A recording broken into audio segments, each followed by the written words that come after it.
For many in the financial independence community, you want to access your money before traditional retirement age. Today, Eric Cooper and my brother Stephen talk about the 72T withdrawal strategy and why you shouldn't fear it. Here we go. Today we've got Eric Cooper and David Baughier on the podcast. And eventually we might get around to talking about 72T. There are a few T's that people are fearful of. I think Mr. T might be one of them. Low T might be another one. And then the 72T. So we might get around to talking about the 72T. Probably can't help you too much with the other two T's. But right now, as we record this, it is, is it the first? It is. Rent is due. The very first day of March. Welcome to a new month. And Eric and Stephen were both on a cruise FI. Is that the name of what it was called, Stephen? FinTalks cruise, right, Stephen? FinTalks cruise. And Amberly Grant put that on. Was this the first FinTalks cruise that has been put on? Yes. Yeah, it was the first annual. I believe she's going to try to do it every year from here on out. I think she had initially thought that she was going to have about 10 to 20 people, and it ended up being 65. So a lot of demand for it. We had a good time. And so she's going to keep doing it every year, I think, as long as there's demand and as long as she's interested in doing it. Stephen was a wild man on the cruise. And the hot That's what he's known for. Yeah, it's a lot of fun. You got to watch out. Maybe she won't invite him next time. We'll see. Oh, hey, Bougie. Bougie is Stephen's cat back there. Might be the star of the show today. By the way, she David, climbs off that flat wall. You owe me $20. I do owe you $20. You got my $20. What do you? Wait, whoa. Hold on, Stephen didn't know. Wait, you did. What do you owe him $20 for? Did you tell him you were going to give him 10? Little bet because David said, "Oh, Stephen will never join us." I was like, "He'll join us." I was like, "I'll get him to join us." So you bet me $20 he wouldn't join. Well, he's here, and he's looking good. The mystery, the legend. He's got all those and I'm muscles. Out of $20. Yeah, so Stephen, he said I'm waiting on my Venmo. Eric says yeah, you'll be waiting a while. No, you'll get it. You'll get it. He's going to write you a check, and it's going to get stuck in the mail for about 30 days. Yeah, write a check. Well, Stephen's going to get $10. I'm going to Venmo him the other 10, so we're going to split it. Sweet. I figured that's how you got him on. Teamwork, baby. Hey, Stephen, before you came on, Eric was talking about how you've been working out. Is that true? It is not true. I don't think. It is not true? That I've been working out? Pictures. I have pictures I can send you. You probably of him working send out. me pictures of you working out because I want to out? see these things. I want to check out, see what AI produced. Yeah. Private collection. Stephen's working out with 6 fingers on each hand. Can't find is misspelled on his t-shirt. That was a fun time, though. We had a really good time. I can't wait for next year. Any drama that you want to share with the entire financial independence community right now? Both of you are shaking your head no. Along. It was fantastic. We all had a great time. Yeah, we had a great, Amberly sent me this. I'm supposed to read this. No drama happened on the cruise. We all had a good time. So you all had to sign we signed NDAs, non-disclosure agreements. Yeah. We're not allowed to discuss what goes on the ship. Yeah. Or who left and did not come back. Where did you go? You went we left with 65 and we came back with 63. Where 2 people, something happened. Did you go to Cancun? Where did you go? Where all did we go? Costa Maya. We went to Costa Maya and we also went to Cozumel. Ah, nice.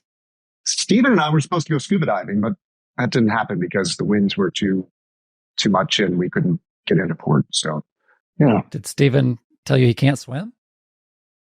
He's in the Navy. He can swim. He was in the Navy, right? Yeah. The Navy, they let us use People don't know this, but in the Navy, they let us use floaties. So I figured I would just bring my floaties to go scuba diving in.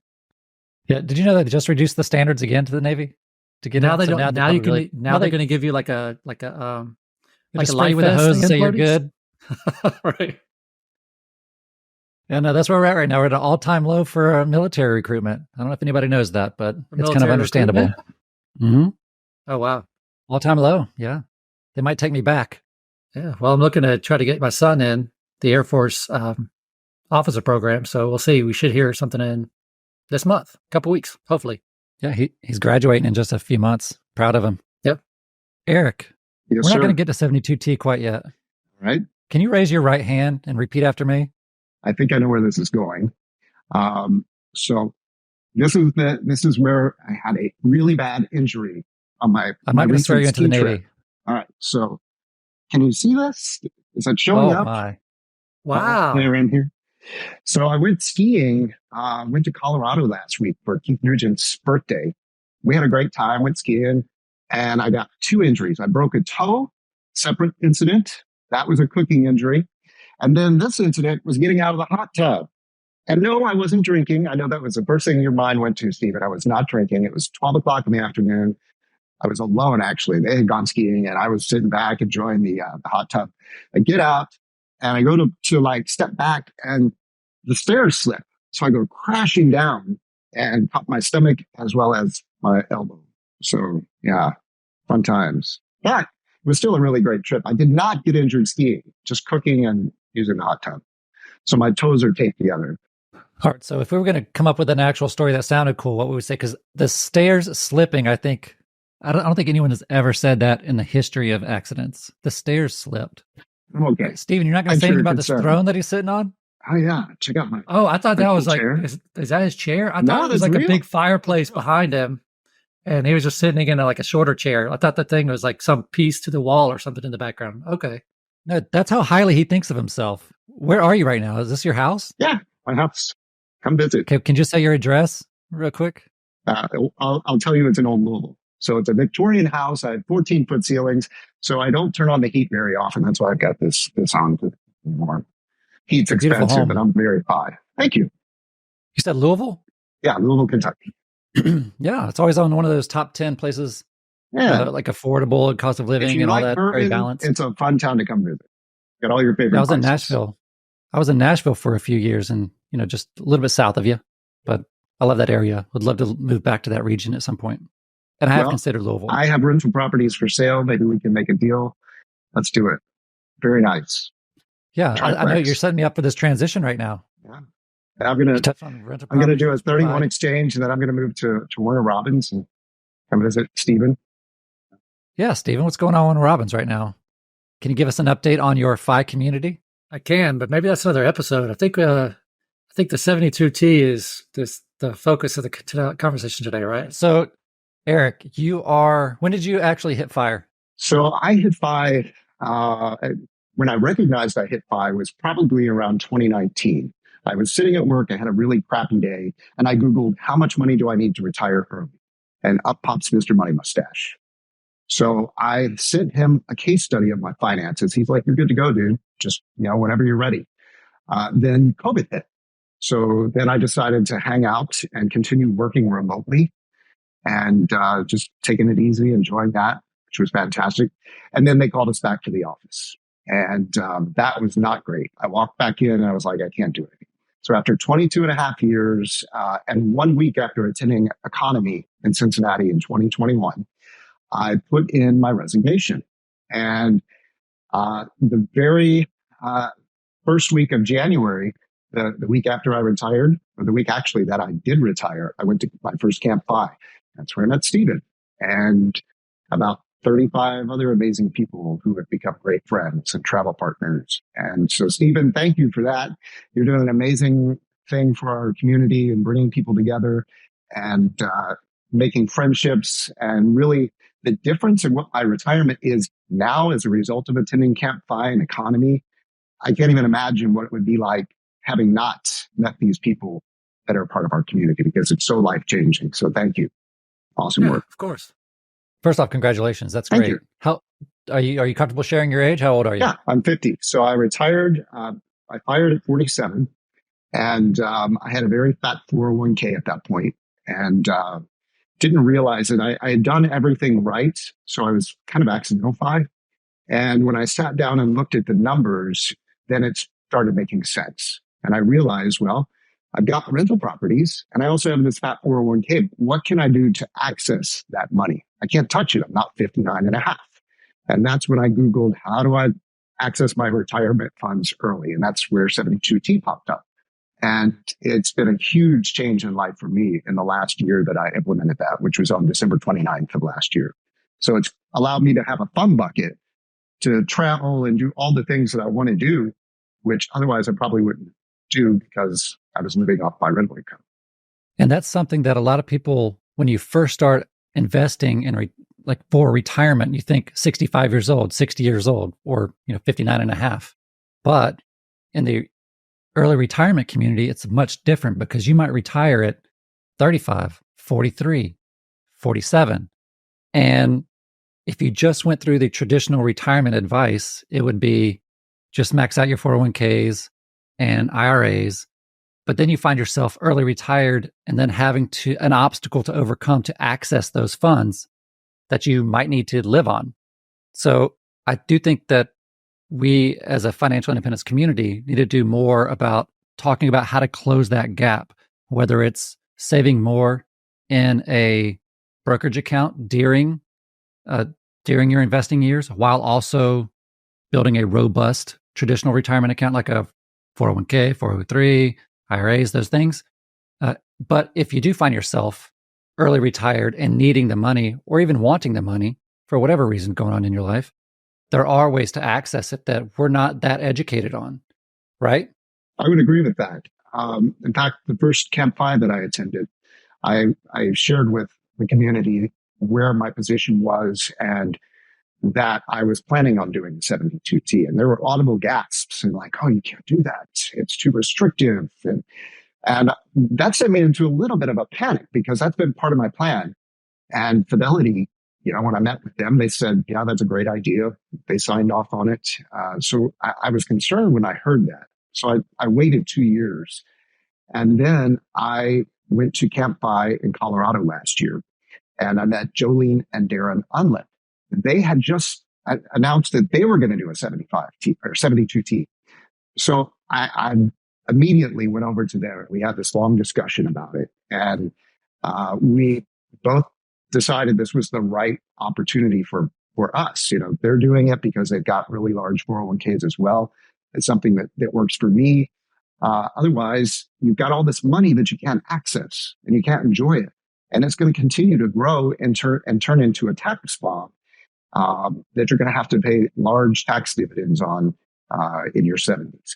So my thought process is, why not use the money now when I'm young enough to enjoy it and injured and, sustain more injuries with it, but enjoy life, and also take a little bit of that tax burden away when I'm older, because now I'm in a low income tax bracket, which is fantastic because I can enjoy that money and I'm still not being taxed heavily on it. Eric, where does the number 72T come from? I don't know about the 72. And I don't know about the T, honestly. It's an IRS code. And it's probably some inside joke between two people at the IRS. Only two people know what it really means. I know it's a little mysterious section of IRS code that basically very few people know about. So hopefully what we'll do today is talk about it and make a lot more people in our community aware of it and not so afraid of it, because it's like the boogeyman to our community, but it's really not as scary as it. So kind of fun, actually. Can you, and if you were describing it to a layman in a couple sentences, what is the 72T? So the 72T is perfect for people with fat 401ks who are not at retirement age yet, who want to retire early, and they otherwise wouldn't be able to because they don't have enough money saved in cash. Which it's a reward for being a wife or good girl and doing what you were supposed to be doing all along, which is saving and investing. In your particular case, why did you decide 72T? And can you give us like an overall, if you're comfortable with it, give us an overall snapshot of your financial picture and then what role the 72T plays in your specific scenario? So I'm going to get real naked here, which is a little uncomfortable, but yeah. Take it off. It's fine. I'm taking it off. So I retired with $2.5 million in my 401k, which is a lot, which is great. It's fantastic. Yay, but I can't use it. So this is one great method that allows me to tap into that money and enjoy it now. I also have 4 rental properties, which provide my main income. So the 72T is basically a means for a fun bucket, for travel, for all the things that I want to do with friends. If I want to buy dinners or a night out, with friends, that's where that money comes from. And I'm enjoying that. It's been a really, really fun time. Does that make sense? So for you, you had your own goals. Your bills are paid. and you're good to go living the high life in Louisville, Kentucky. You have a little bit of wanderlust. You want to get out there and experience the world. And that, how much every year are you pulling out just for this? Just $20,000. So every year I'm taking a $20,000 distribution from my retirement savings. We can talk about how it's set up also, but those retirement accounts that are eligible to participate in the 72T include a 401k, 403b, a 457b, and your IRAs. So one thing that's interesting about the 72T is it wasn't so popular until 2022. The government made some changes in how they were structuring it. And it became more desirable because they changed the interest rate they are using when calculating these distributions. The previous rule set the maximum rate at 120% of the federal midterm rate. The new rule bumped that up to 5%. Unless the 120% of the federal midterm rate exceeds that amount. So basically, you're getting a much bigger squeeze out of the lemon there. It takes less money to give you more money, if that makes sense, by their calculations. So you can have a smaller movement of your funds to an IRA that you're going to use as the seed money, and it's going to give you a bigger distribution now than it used to. So it's much more desirable than it was prior to 2022. Great. And this is where Stephen steps in because you lost me about halfway through that. So Stephen, please so help me and everybody else. All right. So this is Stephen. He kind of lost me a little bit too. I'm not as familiar with the 72T as I wish I was. There's a couple of vocabulary words in there that I would like for Eric to elaborate on. And the first one was midterm rate. And how does that affect your withdrawal amount again?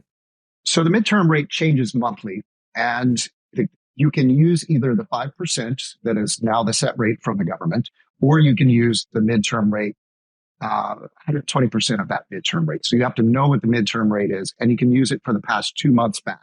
So when you're doing your calculations, you can either use that 5% or you can use the midterm rate. So the midterm rate when I did mine was greater than, I want to say it was 5.75 or something like that, which is fantastic.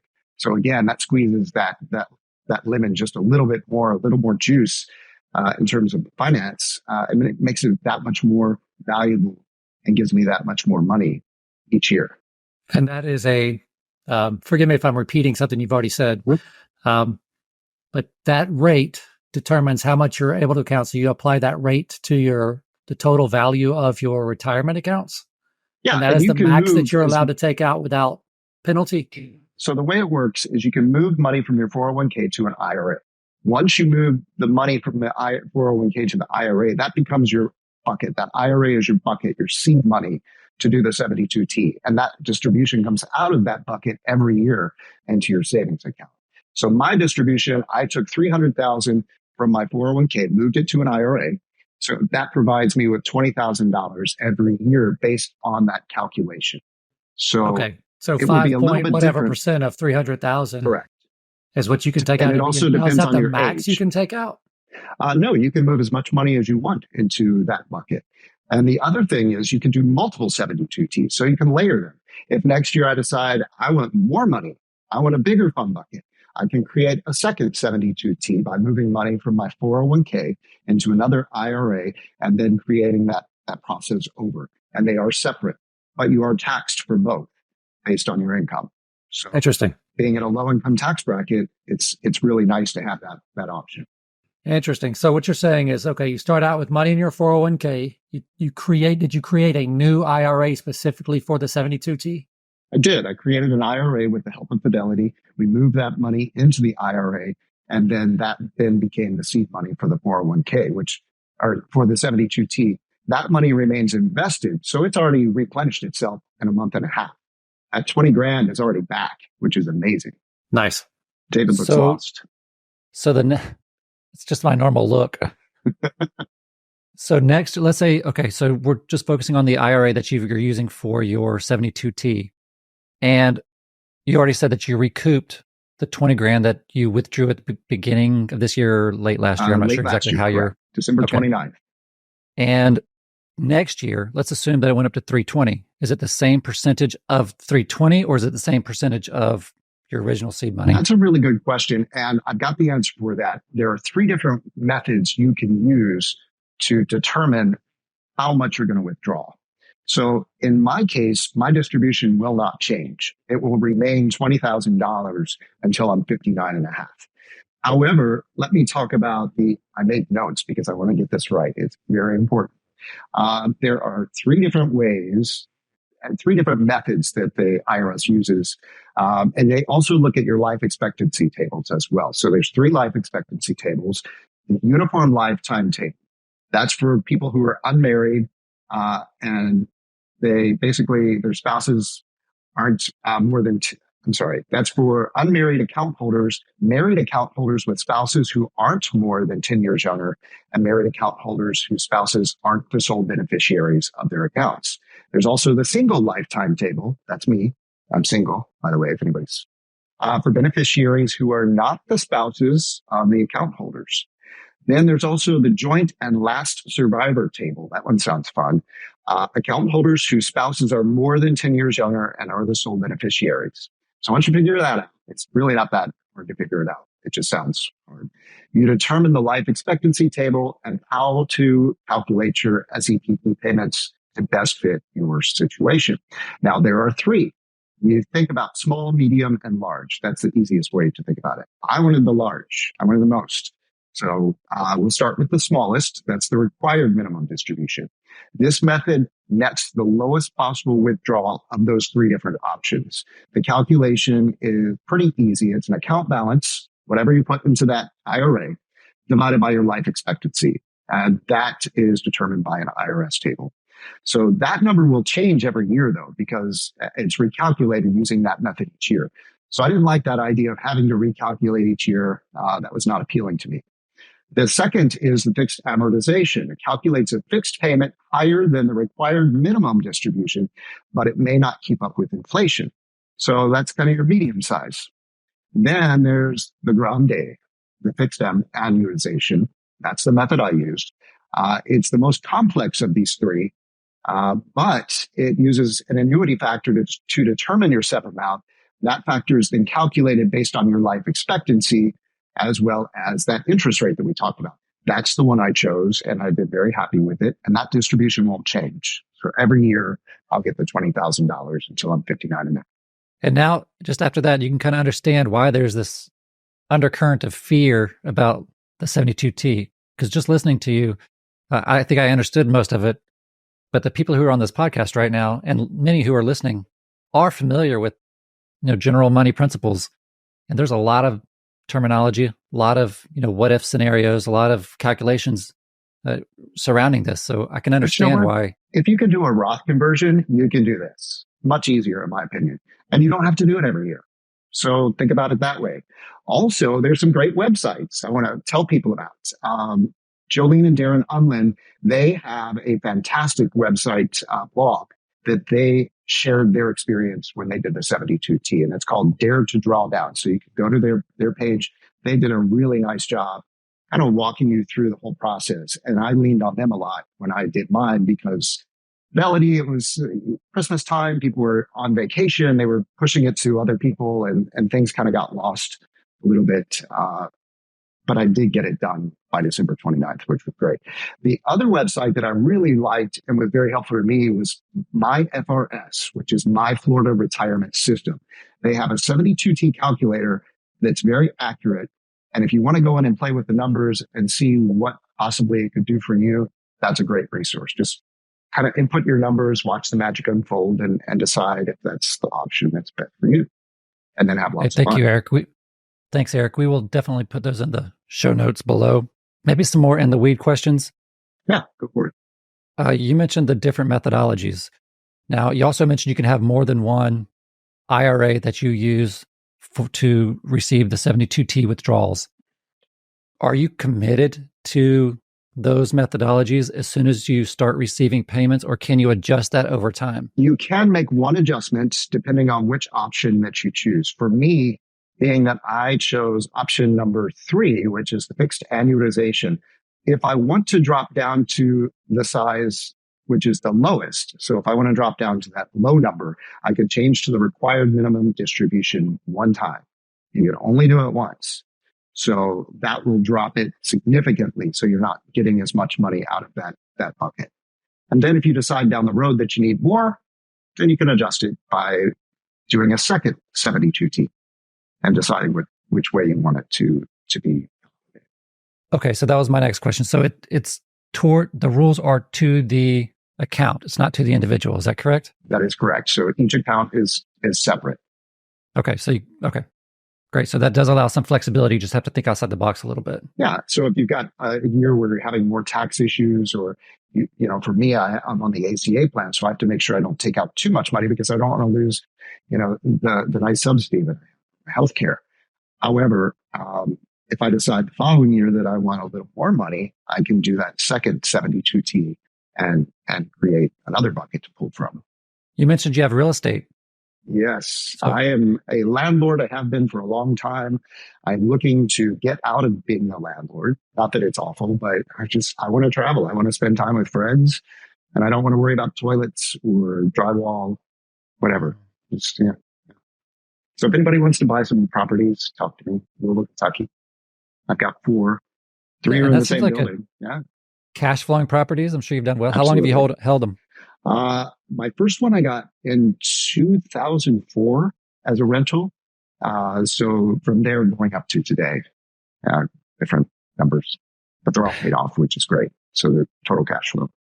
And does that cover just your rental property income? Does that cover your current expenses? Everything's been covered and it's been comfortable, but I just wanted to create that fun bucket, and it has been amazing.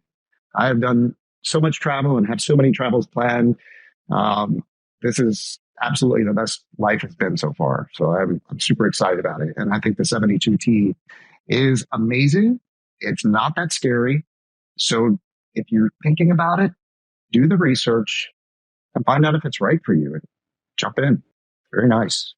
Eric, I have a couple. This is Stephen here. I have a couple questions. One is just an easy, psychological question. So the fact that you've sort of set up this separate account, this separate income stream to you through the 72T, whenever you took the money from your 401k, put it into an IRA that you use specifically for 72T distributions, but you keep saying fund bucket. So this is the money. Is all of this money your fund bucket? Yes? Yes, absolutely. That's what it's here for. And do you think if you just had cash sitting in an account, like you had the cash, that you would be as okay spending money under the fund bucket label as if you just compared to now how you have a designated account specifically for that? I have a scarcity mindset like so many people in our community. I remember my stepdad breaking into my piggy bank as a kid and taking all my money in my piggy bank so he could have gas money to get to work. We owned our own business. My first job was cleaning portable toilets, which is so fun. And so my scarcity mindset comes from those periods where things were lean. There were great times, and then there weren't. When people don't pay invoices, and you own your own business, things aren't always as great. So I remember that as a kid, and there were a couple of other instances in my life that also led up to that scarcity mindset. But basically, this gives me permission to spend on anything that I want, no guilt attached to it. And Mark Troutman has been such a great mentor to so many of us in creating this fund bucket concept, and I really love it. Let me talk about, I had to write down all the things I had planned this year for my 72T fund bucket. So I went to Egypt in November and December. Huge bucket list item. Thank you. Then, of course, I went to Camp 5 in Florida in January. That was awesome. I went to Amberley's FinTalks cruise in Mexico with 65 of my fellow 5 friends. That was in January. Just returned from Colorado, spent a week there with Keith Nugent and a few others. We went skiing in Silverthorne. Then we went up to Longmont. I got to see the Phi Mecca there and really had a blast and got to know more people there. Then in March, I'll attend Economy in Cincinnati. Really looking forward to reconnecting with everybody there. Yesterday, I booked a trip to Washington, D.C. in March. That's a bucket list item. I'm going to get to see the cherry tree blossoms with one of my friends who lives there who invited me to come up. Last week, while I was in Colorado, I booked a trip to Spain and Portugal with some of my 5 friends who are in Longmont, which was kind of fun. It wasn't planned, but they were going and they're like, come on. I said, all right, I'm going. I'll attend Camp Pie in Virginia in May. June is pretty quiet. I'm lame, so there's nothing going on. I'm just boring in June, I guess. Then July, I head to the Alps for my friend Kristen's 50th birthday. Happy birthday, Kristen. Welcome to the club. Then in November, I go to Asia for the first time. I'm going to go to Bali, a side trip to Shanghai for Amy Minkley's Pie Retreat. Also, this is amazing. I was able to convince 2 of my neighbors to go on this trip. I called them like an hour ahead of time. I was like, this is going on sale. It's going to sell out really fast. If you want to go to this retreat, get your tickets. So they messaged me like 2 hours later after it went on sale. They got their tickets, but it's sold out now. So I feel kind of guilty because a lot of people in the community didn't get the tickets, but my neighbors did. But they're really cool. So were your neighbors in the FI mindset, or were they just like, they hey, are. it's a Bali trip? I think they're fat FI already, and they just don't realize it. So the more conversations we have, the more excited they get. So I know they're going to love this trip. I think that they're going to meet some amazing people, and it's going to be life-changing for them. Yeah. You got to get them to a Camp Fi. I know. Camp Fi is what does it for everybody. Stephen and really his does Camp Fi magic.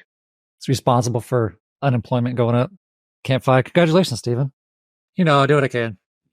Yeah.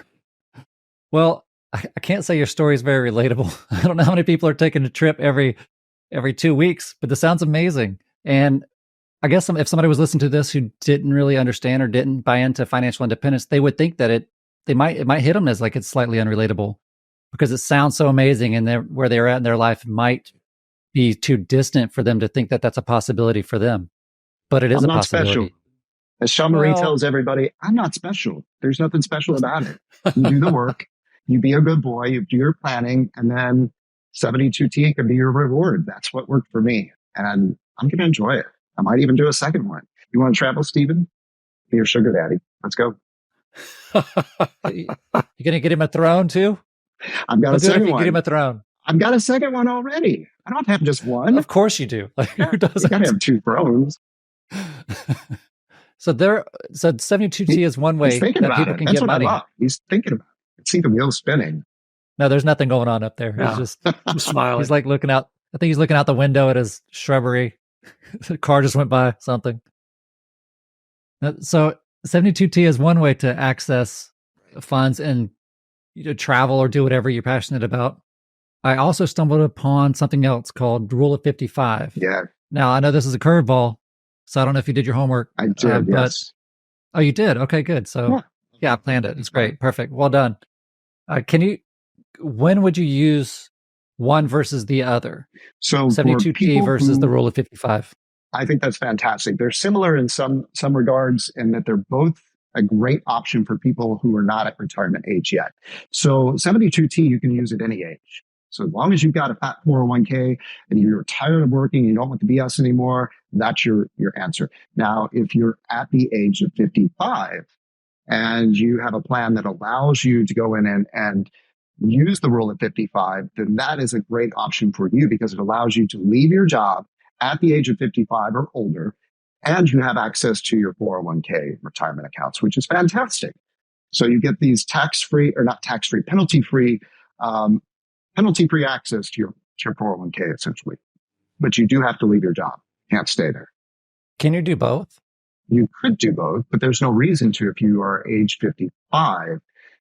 You cannot do a 72T if you're still employed by your employer with that money in that account. So you have to be separate from your employer, and then you have access to do the 72T. Now, the Rule of 55 says if you're 55 or older, then you can separate and gain access to that 401k money penalty free. So they're both fantastic options. Okay, that's great that you're following the rules and you've got the extra income. Are there downsides, or are there, now that you've got some experience in using 72T, are there things to be aware of? Like, could you think you're doing it right, and then the IRS says next year that you did it wrong, and then there's this penalty of some kind? I'm not so worried about doing it wrong because I did the research. I feel very, very confident with my numbers. I walked through it with my neighbor who is an accountant. it's interesting because a lot of people, even accountants, aren't that familiar with 72T. So he did give me some inaccurate information. But I was able to verify with Fidelity that you can use either a 5% or the other method of interest rate for the midterm. So once we established that that was correct, the calculations are pretty basic. Fidelity walks you through it. But my advice is don't do it in December, because what happened to me is I signed up. My dude was really great and was consistent. And then, I'm going on vacation, but I'm going to pass it over to my coworker who's going to take care of you. Well, that coworker wasn't as knowledgeable about 72T. So the information, when he started going, because he too was getting ready to go on vacation for the holiday. So I got passed around by a lot of different people at Fidelity, and one person didn't even know what a 72T was. So they gave me the wrong paperwork. And that's when I called Jolene and Darren and said, I don't think this is right. You've been through this with Fidelity. Look at this. And they were like, no, that's not the right paperwork. So I got the information from Fidelity. I walked into the office, sat down with them. They reviewed everything on December 26th, I believe was the date. And at that point, or it was I think the day before Christmas Eve, day before Christmas Eve, everything was done by the 29th, signed, sealed, delivered, money sent to my account. So we got it done. But the key takeaway is don't do it in December, because you risk the chance of it getting lost and not done. And that's going to change your taxes. So don't mess it up. So that's based on calendar year, not the tax year. Correct. Right? Calendar year. And most people individually will file their tax year and calendar year are the same thing. Right. But don't you have, that's not necessarily true with like contributions to retirement accounts, because you have until April 15th to contribute to previous year's accounts, right? So I guess that's what I was thinking about. Am I not thinking about that correctly? Well, he's taking money out. You're talking about putting money in. Okay. So yeah, there are certain accounts that for tax year 2023, for example, you have certain deadlines within the calendar year of 2024 that you have to put the money in by. But money's going in a different direction. Stephen, I know you have to go. I can stay for a few more minutes. Oh, good. I can stay for about 5 minutes. Because I got some questions for you guys too. 5-10 minutes. Do you? Who got the best grade? I did. Steven. This is Steven. I got the best grades, but he was right there. Like we were both very, I'm just going to like riff the answer right now.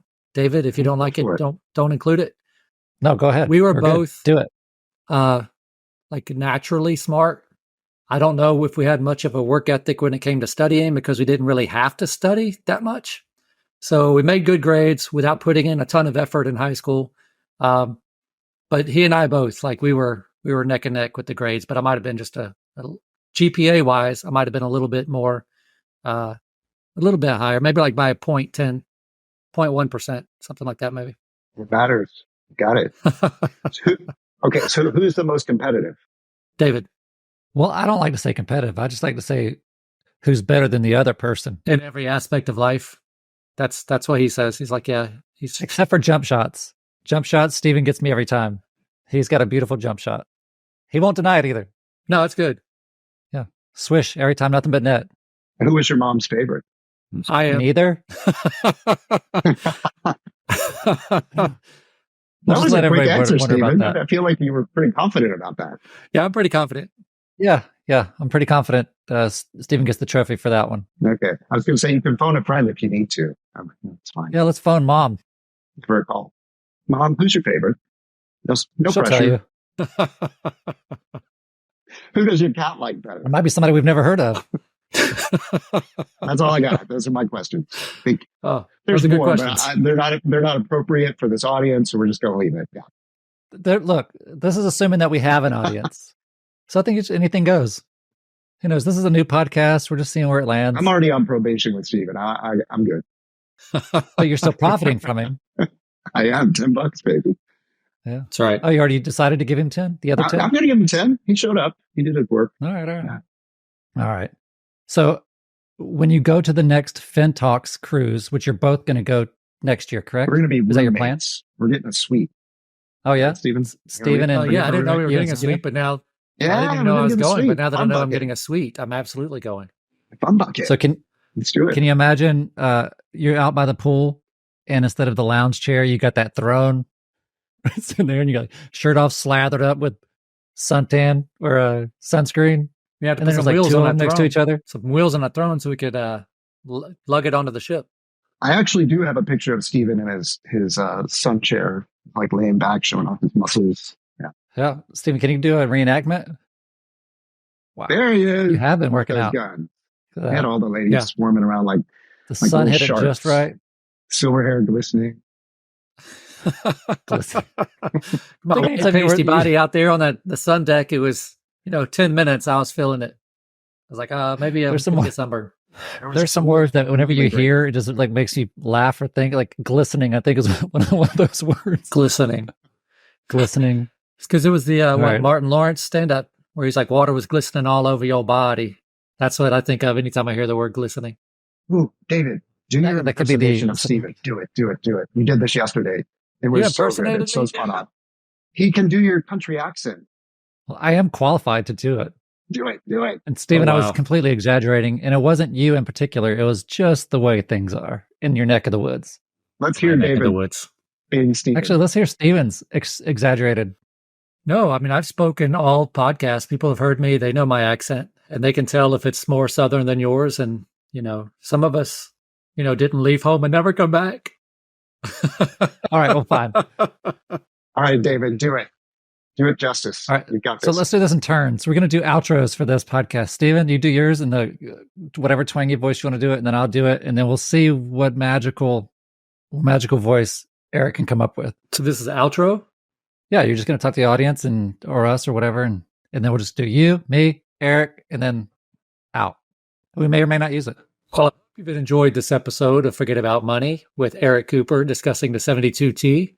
I'm your guest host, Stephen Baughier, brother of the usual host, David Baughier. And hope you join us next time for the Forget About Money podcast. That's such a Midwestern accent. It's like a no accent accent. I guess you exaggerated in the opposite direction. Oh, I was supposed to. That was an exaggeration. I don't know what you mean. Exaggerated Southern. That's how I normally talk. It is how- All right, Mr. Cooper. Wait, wasn't that a TV show? Hanging let me hanging hold with on. Mr. Cooper. Yeah. Well, you have to Oh. do yours first, David. You got to do your time. I You gotta was do going to your research Steven. your show. I don't really. That's how you made all your money. 2.5 million starring in your own TV show. It was a bad show if I only made 2.5 million, but I'll take it. Wait a minute. I used to be in broadcasting. I can do my my sign out for one of my newscasts for you. How's that? Nice. Well, can you like change the name? But you could do. Yeah. I don't know. Can we get sued for using somebody else's title? I don't think so. I don't know. All right, I won't do it. I don't want you to get sued. All right. Well, the three. I don't think my three audience listeners will. My right, three here's WFAM. audience will. Thank you for watching WFAM. Tune in tomorrow, News same Radio time. 84, WHAS, Kentuckiana's 24-hour news, weather, and traffic station. Depend. That was what we had to say every single newscast. That was beautiful, Eric. Great job. Thank It was. you. That's It was. a lot of years with practicing that. So All right, Eric. Thank you so much. Hold on. Let me Thank turn you. the twang up. Let me turn the twang up. Let me do You're that over. Eric, I cannot tell you how proud I am to see that flannel shirt. You're way up there in Louisville, Kentucky. I don't know if I've ever been that north, but I do appreciate. You got a red one? I like red ones. Next time, can you wear that one? if you got give me a another red color? one, I'll wear it. All right, maybe send some pictures of you chopping down a tree or something. I think that'd be kind of cool. Carving out another throne. Well, I enjoyed talking to you. You seem like a really smart man, and we talked about some 72T stuff and some other money withdrawal strategies. So, which I'm proud. I mean, I'm a smarter man for it. I tell you, I might not sound like it, but I am, and I do appreciate it. And is that moonshine you drinking? Cheers. Moonshine. Did you? Absolutely. Cheers. Same here. I actually do make my own wine. All right, Stephen, I appreciate you being here. It's always a pleasure. You're going to break me. I don't know how many of these $20 bills I can pay out to these guests trying to finagle you onto this podcast, but I do what I can. I know you always add great value, and it's always good to see you. So if you're still listening to this after all this time, I really do appreciate all of you listening to this podcast, and I look forward to talking to you again. Thanks, David. Eric, your turn. Ciao, baby. Ciao, baby.